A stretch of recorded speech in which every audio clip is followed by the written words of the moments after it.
श्रीमद्भगवद्गीता अथ षोडशोऽध्यायः। श्रीभगवानुवाच अभयं सत्त्वसंशुद्धिर्ज्ञानयोगव्यवस्थितिः दानं तमश्च यज्ञश्च स्वाध्यायस्तप आर्जवम्। श्री भगवानले भन्नुभयो भएको सर्वथा अभाव, अन्तःकरणको पूर्ण निर्मलता, तत्त्व ज्ञानका लागि ध्यान योगमा निरन्तर दृढ स्थिति र सात्विक दान, इन्द्रियहरूको दमन, भगवान, देवता र गुरुजनहरूको पूजा तथा अग्निहोत्र आदि उत्तम कर्महरूको आचरण एवं वेद शास्त्रहरूको पठन पाठन तथा भगवानका नाम र गुणहरूको कीर्तन, स्वधर्म पालनका लागि कष्ट सहन अनि शरीर तथा इन्द्रिय सहित अन्तःकरणको सरलता।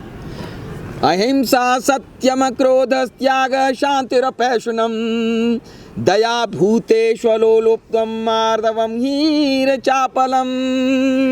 मन, बाणी र शरीरले कुनै प्रकारले पनि कसैलाई कष्ट नदिनु, यथार्थ र प्रिय बोली, आफ्नो कुभलो गर्ने प्रति पनि क्रोध नहुनु, कर्ममा कर्तापनको अभिमानको त्याग, अन्तःकरणको उपरति अर्थात् चित्तको चञ्चलताको अभाव, कसैको पनि निन्दादि नगर्नु, सबै भूत प्राणीहरूमा हेतुरहित दया, इन्द्रियको विषयहरूसित संयोग हुँदा पनि ती प्रति आसक्ति नहुनु, कोमलता, लोक र शास्त्र विरुद्ध आचरणमा लज्जा र व्यर्थ चेष्टाहरूको अभाव, तेज क्षमा धृते शौचम मद्रोहो नातिमान्यता भवन्ति सम्पदं दैवीम् अभिजातस्य भारत।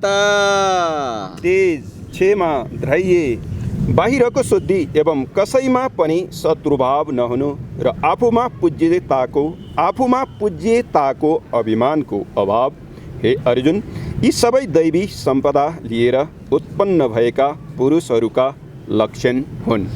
दम्भो दर्पो अभिमानश्च क्रोधः पारुष्यमेव च अज्ञानं चाभिजातस्य पार्थ सम्पदम् आसुरीम्। हे पार्थ, दम्भ, घमण्ड र अभिमान तथा क्रोध, कठोरता र अज्ञान यी सबै आसुरी सम्पदा लिएर उत्पन्न भएका पुरुषका लक्षणहरू हुन्।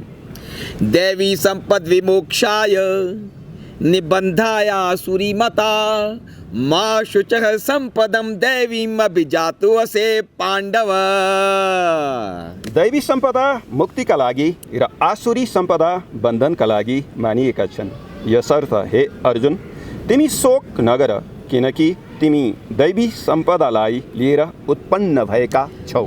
द्वौ भूत सर्गौ लोके अस्मिन् दैव आसुर एव च दैवो विस्तरश प्रोक्त आसुरं पाथ मे शृणु।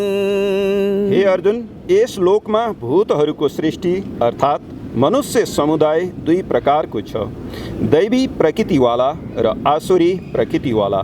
ती मध्ये दैवी प्रकृतिवालाको बारेमा त सविस्तार बताइयो। अब तिमीले आसुरी प्रकृतिवाला मनुष्य समुदायबारे पनि सविस्तार मबाट सुन। प्रवृत्तिं च निवृत्तिं च जनान विदुरासुराः न शौचं नापि चाचारो न सत्यं तेषु विद्यते। आसुर स्वभाववाला मनुष्यले प्रवृत्ति र निवृत्ति यी दुवैलाई जान्दैनन्। यसर्थ तिनमा न त भित्र बाहिरको शुद्धि छ, न श्रेष्ठ आचरण छ र न सत्य भाषण नै छ। असत्यम अप्रतिष्ठं ते जगदाहुरनीश्वरम् अपरस्पर सम्भूतं किमन्यत् कामहेतुकम्। ती आसुरी प्रकृति भएका मनुष्यहरू जगत आश्रयरहित, सर्वथा असत्य र बिना ईश्वर आफै केवल स्त्री र पुरुषको संयोगले उत्पन्न भएको हो। अतएव केवल काम नै यसको कारण हो, यसबाहेक अरू के छ र भन्ने गर्दछन्। एतां दृष्टिम् अवष्टभ्य नष्टात्मानो अल्पबुद्धयः प्रभवन्त्युग्रकर्माणः क्षयाय जगतो अहिताः। यस मिथ्या ज्ञानलाई अवलम्बन गरी जसको स्वभाव नष्ट भएको छ तथा जसको बुद्धि मन्द छ, ती सबैको अपकार गर्ने क्रूर कर्मी मनुष्य केवल जगतको विनाशका लागि मात्रै समर्थ हुन्छन्। कामम् आश्रित्य दुष्पूरं दम्भमान मदान्विताः मोहात् गृहीत्वा सद्ग्रहान् प्रवर्तन्ते अशोचे व्रताः। ती दम्भ मान र मदले युक्त मनुष्य कुनै पनि तरिकाले पूरा नहुने कामनाहरूको आश्रय लिएर अज्ञानपूर्वक मिथ्या सिद्धान्तहरूलाई ग्रहण गर्दै भ्रष्ट आचरणहरूलाई धारण गरी संसारमा विचरण गर्दछन्। चिन्तामपरिमेयां च प्रलयान्तामुपाश्रिताः कामोपभोगपरमा एतावदिति निश्चिताः। ती मृत्यु पर्यन्त रहने असङ्ख्य चिन्ताहरूको आश्रय लिनेवाला विषय भोगहरूलाई भोग्न तत्पर रहने र यति नै सुख छ भनेर मान्ने खालका हुन्छन्। आशापाशशतैर्बद्धाः कामक्रोधपरायणाः ईहन्ते कामभोगार्थम् अन्यायेनार्थसञ्चया। ती आशाका संयौं बन्धनहरूमा बाँधिएका मनुष्यहरू काम क्रोधका परायण भएर विषय भोगहरूका लागि अन्यायपूर्वक धनादि पदार्थहरूको सङ्ग्रह गर्ने चेष्टा गर्दछन्। इदमद्य मया लब्धम् इमं प्राप्स्ये मनोरथम् इदमस्ति इदमपि मे भविष्यति पुनर्धनम्। तिनले मैले आज यो प्राप्त गरेको छु, अब यो मनको इच्छा पुरा गर्दछु, मसित यति धन छ, अब यति हुन्छ भनेर सोच्ने गर्दछन्। असौ मया हत शत्रुर्घनिष्ये चापरानपि ईश्वरो अहम् अहं भोगी सिद्धो अहं बलवान सुखी। त्यो शत्रु मद्वारा मारियो, अब अर्कोलाई पनि मार्दछु। म ईश्वर हुँ, ऐश्वर्यलाई भोग्नेवाला हुँ, म सबै सिद्धिहरूले युक्त छु र बलवान तथा सुखी छु।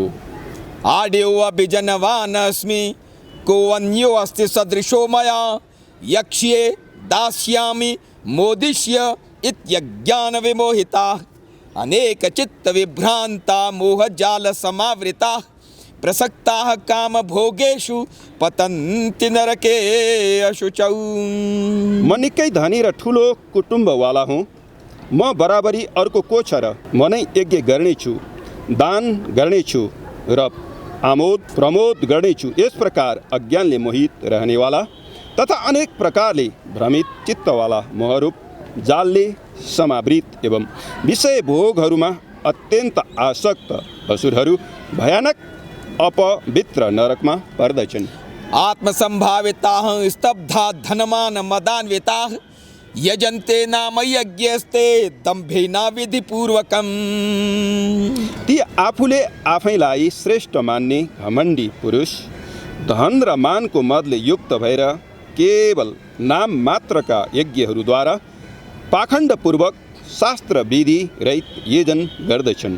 अहंकार बलम दर्पम कामम क्रोधम च संश्रिताः मामात्मपरदेहेषु प्रद्विषन्तो अभ्यसूयकाः।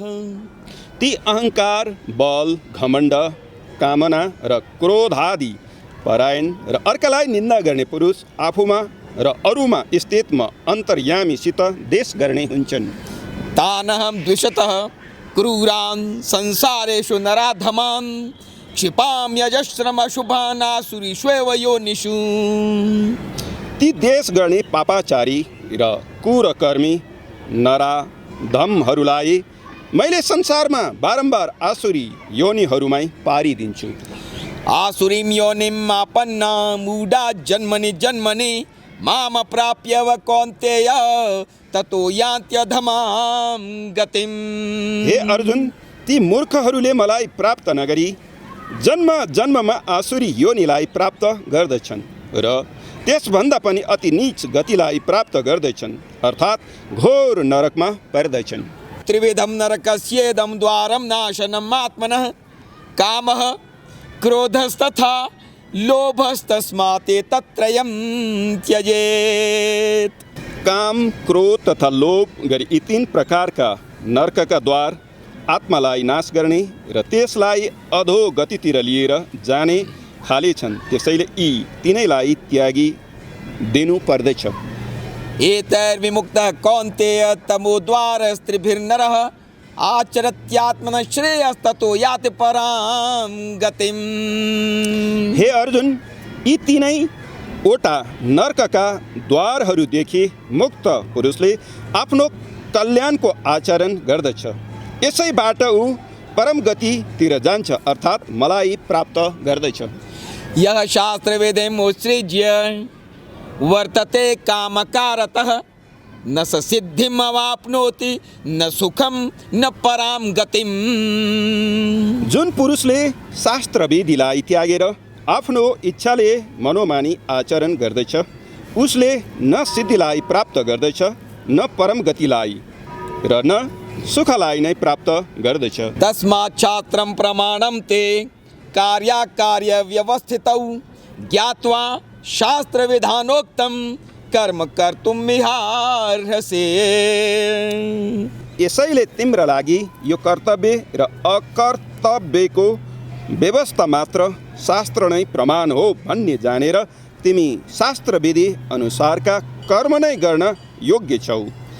ओम तत्सदिति श्रीमद्भगवद्गीतासु उपनिषत्सु ब्रह्मविद्यायां योगशास्त्रे श्रीकृष्णार्जुन संवादे दैवासुर संपद विभाग योगो नाम षोडशोऽध्यायः।